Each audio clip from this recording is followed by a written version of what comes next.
পাখিদের গান শুনে শুনে।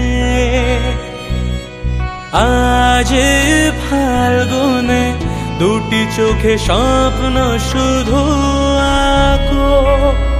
হাওয়ার গল্প আর পাখিদের গান শুনে শুনে। আজ ফাল্গুনে দুটি চোখে স্বপ্ন শুধু আঁকো।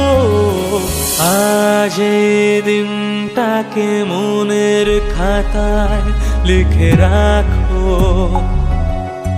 আমায় পড়বে মনে, কাছে দূরে যেখানেই থাকো।